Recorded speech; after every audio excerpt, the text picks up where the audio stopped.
오늘 말씀은 누가복음 1장 26절에서 38절입니다.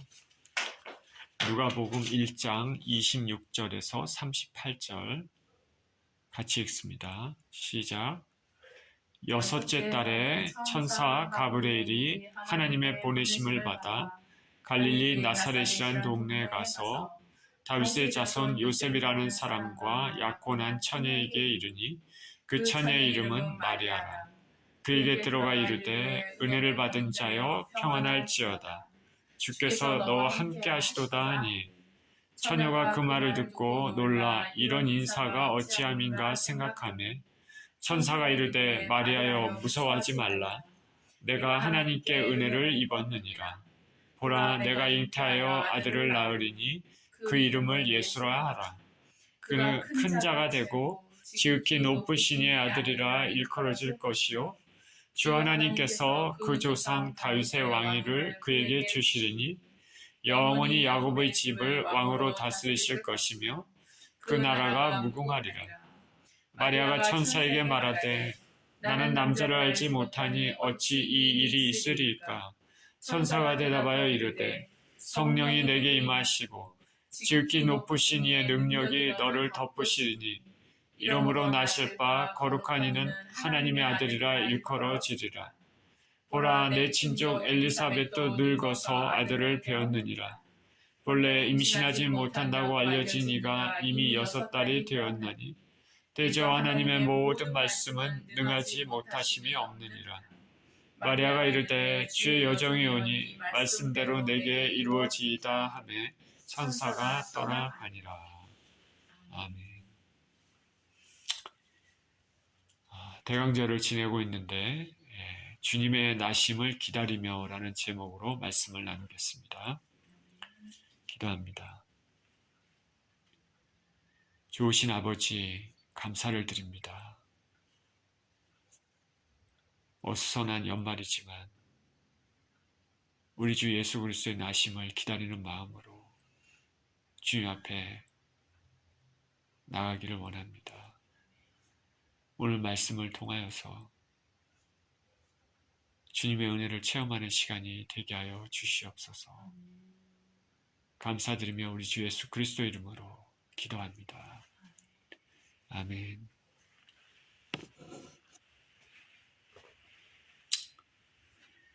성경에 보면 어떤 중요한 일이 있을 때 하나님께서 천사를 보내주셔서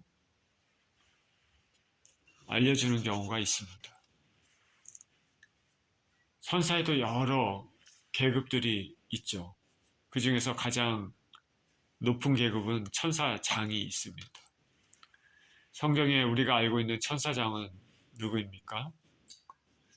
가브리엘 천사장이 있고 또 미가엘 천사장이 있죠. 성경은 아니지만 외경에는 또 라파엘 천사장이라는 또 다른 몇몇 천사장이 있습니다. 특히 이 중에서 미가엘은 군장이라 그래서 전쟁을 하는 사단의 세력들과 전쟁을 하는 천사장이고 가브리엘 천사장은 성경에 보면 하나님의 중요한 일, 굉장히 중요한 중요한 그 메시지를 전달할 때 그 메신저로서 이렇게 일을 하는 경우를 우리가 종종 성경에서 볼 수가 있습니다.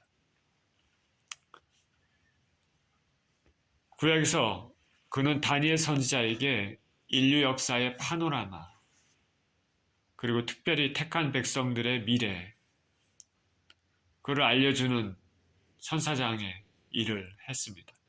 그러니까 인간의 역사가 어떻게 전개될지, 특히 마지막에 우리 인간의 역사가 어떻게 전개될지, 하나님을 믿는, 예수 그리스도를 믿는 주의 백성들은 어떤 일이 일어날지 굉장히 중요하죠. 이런 메시지를 이 가브리엘 천사는 다니엘 선지자에게 주었습니다. 이 신약에서는 침례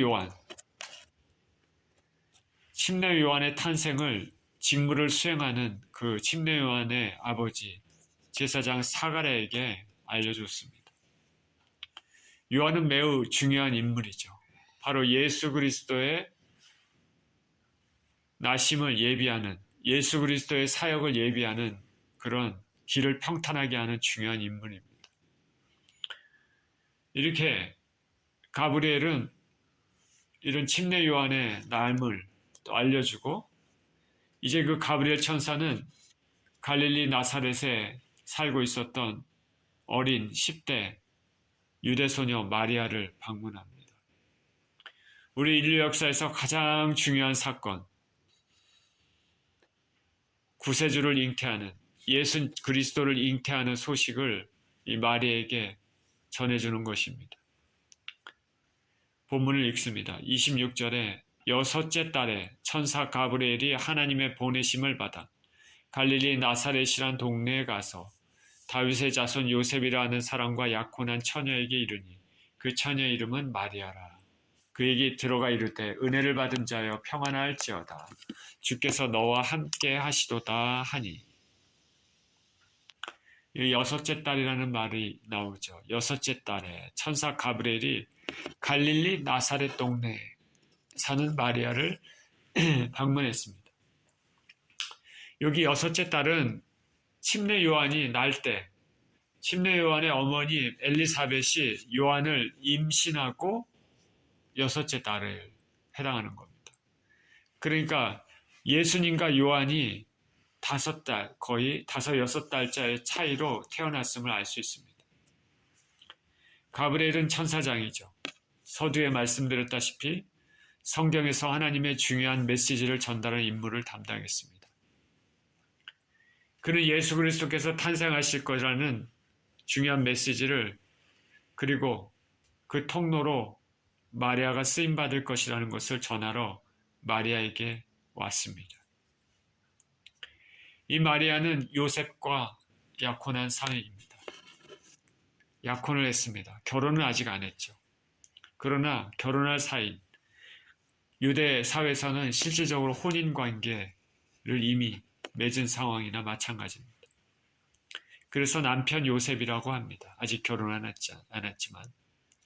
그리고 남편 요셉은 다윗의 자손입니다.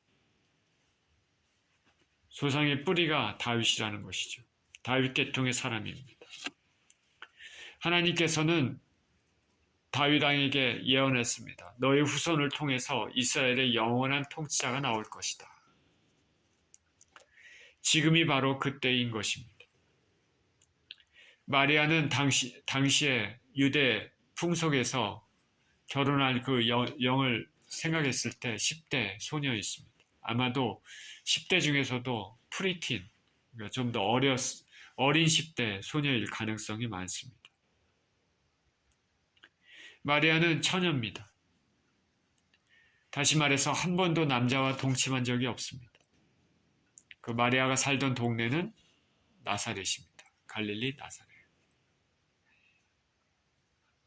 갈릴리 나사렛이니까 나중에 예수님 탄생 이후에 애굽으로 피난 갔다가 다시 올 때 베들레헴이 아니라 갈릴리 나사렛에 간 거니까 어떻게 보면 마리아의 고향으로 다시 간 것이죠.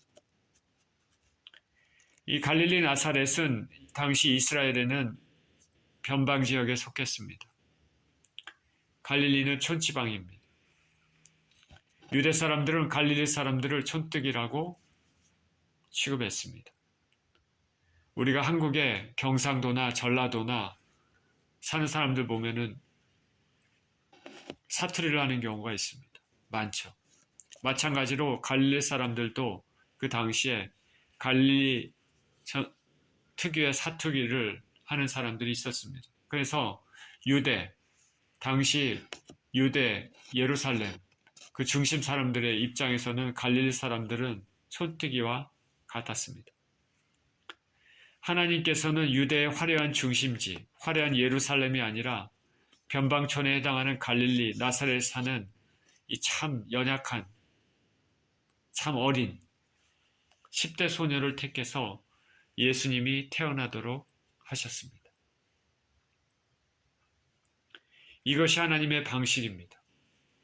세상의 높은 자가 아니라 세상에 영향력을 끼치는 능력 있는 자, 화려한 자가 아니라 겸손한, 낮은, 순전한 어린 소녀를 통해 온 인류의 기쁜 소식을 낳게 했습니다.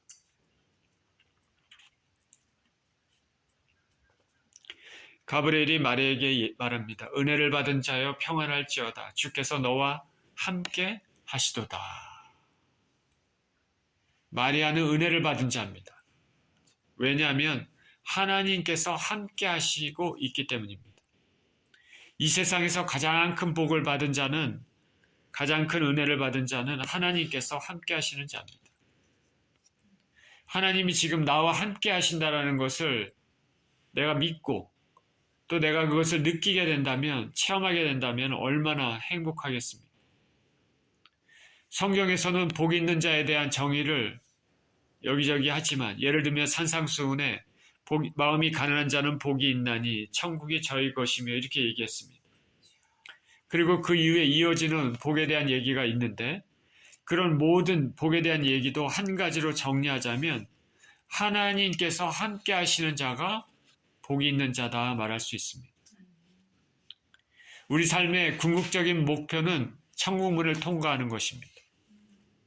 그래서 천국문을 통과해서 천국에서 하나님과 영원히 함께 사는 것이 가장 중요한 궁극적인 목표입니다. 그것이 성경 전체를 살펴볼 때 가장 중요한 복임을 알 수 있습니다.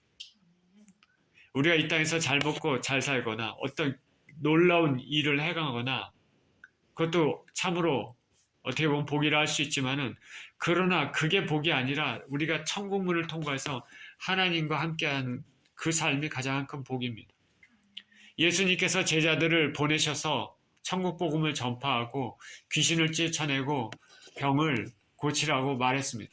제자들이 나가서 예수님 말씀대로 복음을 전파하고 병을 고치고 귀신을 쫓아냈습니다. 예수님이 직접 권능을 그렇게 주셨으니까 제자들이 그것을 할 수 있었습니다. 놀라운 일입니다. 예수님이 하시는 그 일을 제자들도 했습니다. 제자들이 그 이후에 예수님께 돌아와서 보고를 했습니다. 예수님, 복음 전하고 귀신을 쫓아내고 했더니 병도 낫고 귀신도 쫓아나가고 놀라운 일들을 체험했습니다. 그것을 예수님께 보고했습니다. 예수님이 말합니다. 그것에 기뻐하지 말고 너희 이름이 하늘나라에 기록된 것에 기뻐하라. 그 말은 그런 모든 것보다도 그 사람의 이름이 하늘나라에 기록된 것이 더 중요하다는 것을 예수님이 말씀하고 있는 것입니다. 하나님과 함께하는 삶, 그것이 가장 큰 복입니다. 하나님은 당신의 택하신 자녀들과 함께 하시기를 원합니다. 바울은 데살로니가 전서에서 이렇게 말했습니다. 데살로니가 5장 10절에 예수께서 우리를 위하여 죽으사 우리로 하여금 깨든지 자든지 자기와 함께 살게 하려 하셨느니라. 이렇게 말했습니다. 그래서 마리아는 특별히 복을 받은 여인입니다. 주님께서 함께 하시겠다고 선사장 가브리엘을 통해서 말씀하셨습니다. 또한 이 주님께서 마리아에게 함께 하신다는 것은 구체적으로 얘기하면 마리아를 통해서 메시아 되신 예수 그리스도께서 탄생하신다는 것을 의미하죠. 온 인류의 구원자 되시는 분이 자기 몸에서 난다라는 것을 얼마나 복 있는 것이 되겠습니까? 그런데 아마도 이 당시에 이 말을 들었을 때 어린 마리아는 정확히 그 말이 무슨 말인지는 이해하지 못하지 않았을까 생각이 듭니다. 성경 마태복음 2장 23절에 예수님의 이름에 대해서 어떻게 표현했습니까? 임마누엘이라 했습니다. 임마누엘은 번역하면 하나님이 우리와 함께 하신다는 것이죠. 그러니까 예수 그리스도께서 우리와 함께 하신다. 예수님을 통해서 하나님이 우리와 함께 하신다. 그렇기 때문에 마리아는 복받은 사람입니다. 예수님을 본 사람은 하나님을 본 것이고 예수님과 함께 있는 것은 하나님과 함께 있는 것입니다. 마리아는 하나님과 함께함으로 예수님을 잉태함으로 복을 받은 여인이 됐습니다. 그래서 가톨릭에서는 특별히 마리아를 귀하게 생각하지 않습니까? 마리아는 우리가 경배받고 숭배할 대상은 아니지만 인간으로서 참으로 복받은 여인이 되는 것이죠. 그런데 우리 예수 그리스도를 믿는 사람들을 성경에서는 모두 마리아처럼 복을 받은 사람이라 말합니다. 성경에는 예수 그리스도를 진정으로 믿으면 믿는 순간부터는 하나님의 영 성령께서 우리 가운데 내주하십니다. 성령은 제3위의 하나님으로서 하나님의 영이자 예수님의 영입니다. 우리가 감정적으로 느끼건 느끼지 않건 우리가 진정으로 예수님을 믿으면 그 믿는 순간부터는 성령께서 우리 가운데 내주하고 계십니다. 그래서 성령께서는 우리에게 능력 있는 삶을 살 수 있도록 힘을 주시고 지혜를 주시고 인도하시고 우리가 무슨 간구를 해야 될지 모를 때 성령께서 말할 수 없는 탄식으로 우리를 위해서 간구도 해주십니다.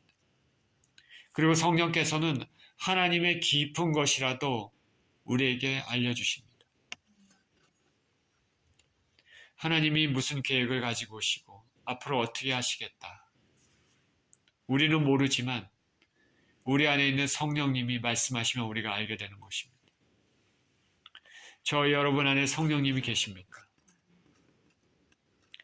따라서 우리는 성령님이 우리가 죄를 지었을 때 근심하지 않으시도록 조심하며 살아야 됩니다. 또 성령께서 우리 삶의 능력으로 역사하시도록 성령 충만한 상태로 살아야 되겠습니다. 가브리엘은 마리아에게 은혜를 받은 자여 평안할지어다 주께서 너와 함께 하시도다 말했습니다. 29절입니다. 처녀가 그 말을 듣고 놀라 이런 인사가 어찌함인가 생각하매 천사가 이르되 마리아여 무서워하지 말라. 내가 하나님께 은혜를 입었느니라. 보라 내가 잉태하여 아들을 낳으리니 그 이름을 예수라 하라. 그가 큰 자가 되고 지극히 높으신 이의 아들이라 일컬어질 것이요 주 하나님께서 그 조상 다윗의 왕위를 그에게 주시리니 영원히 야곱의 집을 왕으로 다스리실 것이며 그 나라가 무궁하리라. 이 마리아는 천사 가브리엘의 방문, 인사를 받고 깜짝 놀랐습니다. 이런 인사가 어찌함인가? 가브리엘이 말합니다. 마리아여 무서워하지 말라. 내가 하나님께 은혜를 입었느니라. 우리가 어떤 영적 실체를 만나면 머리가 쭈삣하고 무서움이 생길 수가 있습니다.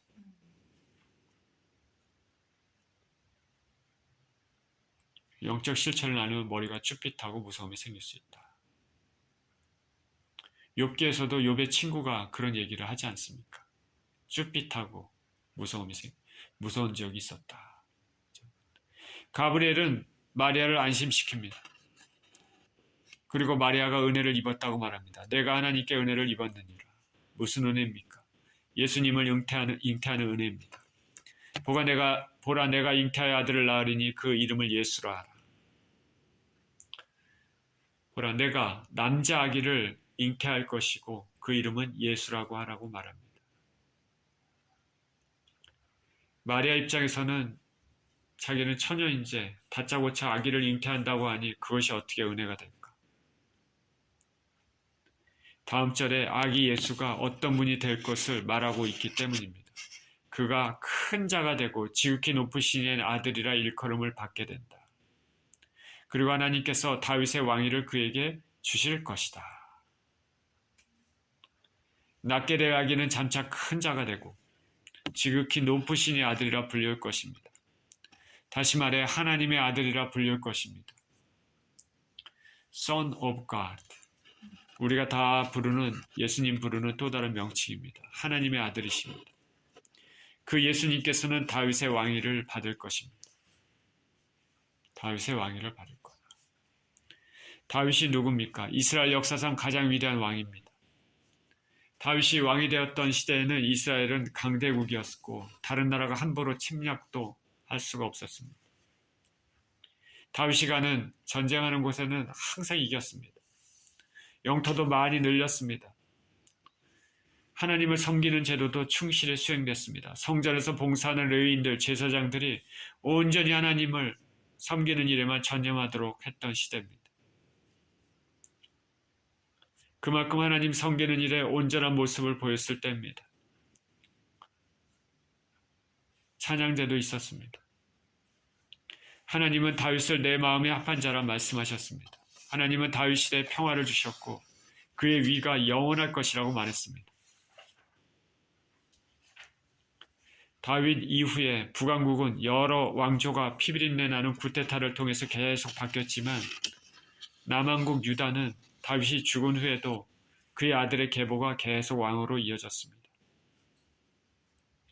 비록 유다 민족들의 죄로 인해서 바벨론에게 멸망당했지만 다윗 계통의 가계는 끊어지지 않고 계속 이어졌습니다. 그래서 지금 본문의 배경이 되는 예수님 탄생 즈음에 로마 시대 사는 유대인들은 항상 그 마음에 그 조상 다윗 때의 영광을 생각하고 있었습니다. 지금 로마의 박해를 받고 있지만 속박을 받고 있지만 그 언젠가 하나님께서 선자들을 통해 예언하셨던 대로 메시아를 보내 자신들을 구원해 줄 것이라는 기대를 가지고 있었습니다. 하나님께서 우리에게 메시아 보내주실 텐데 그것이 언젠가, 다윗의 자손 왕으로 다스릴 분이 언제 오실 것인가. 가브리엘은 바로 지금이 그때임을 알리고 마리아에게 잉태될 아기가 바로 그 메시아 다윗의 왕위를 받을 분이라고 말하고 있는 것입니다. 영원히 야곱의 집을 왕으로 다스릴 것이며 그 나라가 무궁하리라. 태어날 예수님은 영원히 야곱의 집 이스라엘 백성들 왕으로 다스릴 것입니다. 이 말씀을 들을 때 마리아는 단지 자기 백성 이스라엘의 왕이 될 것이라고 받아들였겠지만 이 말씀은 그것을 넘어서 모든 영적 이스라엘, 모든 하나님의 백성, 모든 예수님을 믿는 사람들의 왕이 될 것을 의미합니다.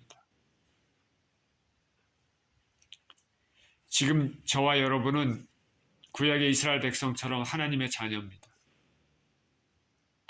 예수님을 진정으로 믿고 있다면 그렇습니다. 이 예수 그리스도께서는 당신을 진정으로 믿는 사람들에게 왕으로서 통치하십니다. 저와 여러분이 진정으로 예수님을 믿는다면 저와 여러분들은 예수님의 종이고 서번트입니다. 그리고 예수 그리스도께서는 왕으로서 그 사랑 가운데서, 섭리 가운데서 우리를 통치하시는 것입니다. 종이 해야 될 일이 무엇입니까? 왕에 대한 충성입니다. 오늘 제가 예배 드리기 전에 우리 같이 찬양할 때 그 생각이 들었습니다. 예수님은 왕이시고 나는 종이다. 우리가 충성을 다해서 신실하게 주님을 섬겨야 되지 않을까.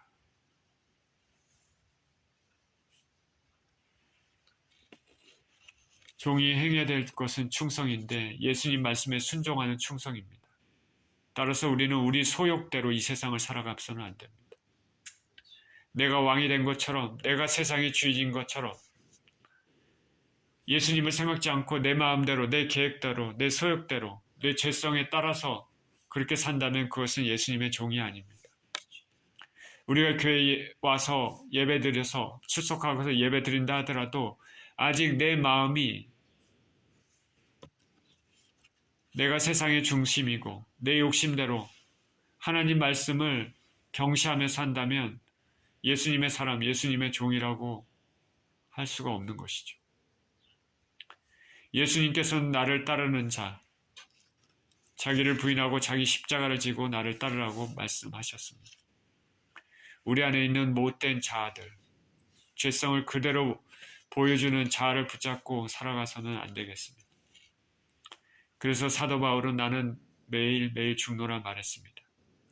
예수 그리스도께서는 우리의 왕이 되십니다. 하나님의 아들로서 다윗의 위를 받은 분으로서 영원토록 우리를 통치하시는 분입니다. 마리아는 가브리엘로부터 자신이 이렇게 영원히 통치하시는 왕을 잉태해서 낳을 것이라는 것을 들었습니다. 34절입니다. 마리아가 천사에게 말하되 나는 남자를 알지 못하니 어찌 이 일이 있으리이까. 천사가 대답하여 이르되 성령이 내게 임하시고 지극히 높으신 이의 능력이 너를 덮으시리니 이러므로 나실 바 거룩한 이는 하나님의 아들이라 일컬어지리라. 가브리엘로부터 아기를 잉태해서 낳을 것이라는 말을 듣자마자 마리아가 말합니다. 나는 남자를 알지 못합니다. 어찌 이런 일이 일어날 수 있습니까? 마리아는 남자와 잠자를 한 적이 없습니다. 지금 약혼한 요셉과도 잠자리를 하지 않았습니다. 아직 결혼식을 진행하지 않았기 때문에 그렇죠. 마리아는 순전한 처녀입니다. 정숙한 처녀입니다. 그래서 어찌 이런 일이 일어날 수 있는지 반문했습니다. 그러니까 천사가 말합니다. 성령께서 내게 임하시고 지극히 높으신 이의 능력이 너를 덮을 것이다. 즉 하나님께서 내 몸에 역사하실 것이라는 것입니다. 마리아에게서 태어난 아기는 그 기원이 하나님입니다. 인간과의 관계에서 태어나는 분이 아닙니다. 마리아는 단지 예수님의 생명을 받을 인큐베이터에 불과한 것입니다. 성경에서는 인류의 모든 인생들은 죄인이라 했습니다. 이 세상에 나기도 전에 죄인으로 태어나는 것입니다. 왜냐하면 아담의 범죄 이후로 인류는 모든 범죄의 씨를 가지고 태어나기 때문입니다. 우리가 죄를 지어서 죄인이기도 하지만 그 이전에 우리 인생들은 죄 가운데 태어납니다. 우리 인생들은 원죄가 있습니다. 플러스 이 세상에 살면서 각자가 짓는 자범죄도 있는 것이죠.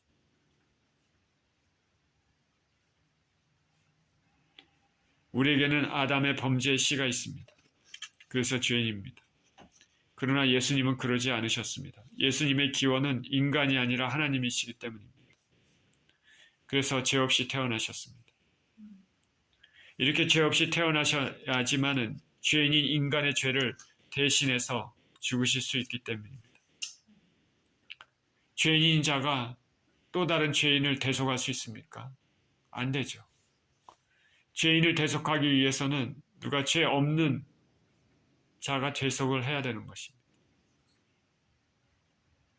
이것이 죄 없으신 하나님의 아들이신 예수 그리스도만이 하실 수 있습니다. 예수님께서는 이렇게 죄 없이 태어나셨고 이 세상에 사는 동안에 하나님의 말씀, 율법을 철저히 지키심으로 죄가 없는 삶을 사셨습니다. 그 죄 없으신 그 상태로 저와 여러분들 인류의 모든 죄를 지시고 십자가에 죽으셨습니다. 이 사실을 믿고 감사하는 우리가 우리의 죄에서부터 해방이 되게 된 것입니다. 죽어야 될 나는 살고 예수님께서 대신 죽으셨습니다. 예수님의 십자가를 보고 있으면 우리의 모든 죄가 예수님께 전가되고 예수님의 완벽한 의가 우리에게 전가되는 것입니다. 그래서 하나님께서는 그 예수님을 통해서 우리를 보시기 때문에 우리는 하나님 앞에 정죄함이 없는 것입니다. 의롭다함을 입게 된 것입니다. 이 모든 것이 가능한 것이 예수님께서 하나님의 기원을 가지고 이 땅에서 태어나셨기 때문입니다. 성령이 내게 임하시고 지극히 높으신 이의 능력이 너를 덮으시리니 이러므로 나실 바 거룩한 이는 하나님의 아들이라 일컬어질 것입니다. 36절입니다. 보라, 내 친족 엘리사벳도 늙어서 아들을 배었느니라. 본래 임신하지 못한다고 알려진 이가 이미 6달이 되었나니 대저 하나님의 모든 말씀은 능하지 못하심이 없느니라. 마리아가 이르되 주의 여정이 오니 말씀대로 내게 이루어지리다 하며 천사가 떠나가니라. 마리아는 처녀인 자신에게 이런 일이 일어날 수 있을까 긴가민가한 상황에서 천사 가브리엘은 예를 들어 엘리사벳의 예를 들어서 하나님의 능력의 역사를 말씀합니다. 보라, 내 친족 엘리사벳도 늙었다. 그렇지만 아들을 배었자. 이미 6살이나 지나지 않았느냐. 하나님의 말씀은 능치 못하심이 없다. 그렇게 오랫동안 잉태하지 못해서 고통받던 엘리사벳도 아들을 잉태했다. 하나님 말씀은 능치 못하심이 없다. 이 말을 듣고는 마리아도 잉태할 수 있을 것이라는 확신이 들었을 것입니다. 하나님께서 하신다면, 하나님의 계획이라면 불가능이 가능으로 바뀌는 것입니다. 그래 하나님께서 하시는 일은 능치 못하심이 없지. 우리가 신앙생활을 하는 것도 이러한 전능하신 하나님을 의지하면서 살아가는 것입니다. 없는 것을 있게 하신 하나님, 죽은 자를 살리시는 하나님, 100세에 이삭을 주신 하나님, 늙은 나이에 엘리사벳의 아들을 주신 하나님, 동정녀 마리아에게 예수님을 잉태하신 하나님, 그 하나님은 능치 못하심이 없습니다. 인간적인 눈으로 보여서도 불가능해 보여도 하나님의 뜻이 있다면 불가능이 가능으로 바뀌는 것입니다. 이에 마지막으로 마리아는 이렇게 말합니다. 주의 여정이 오니 말씀대로 내게 이루어지리이다.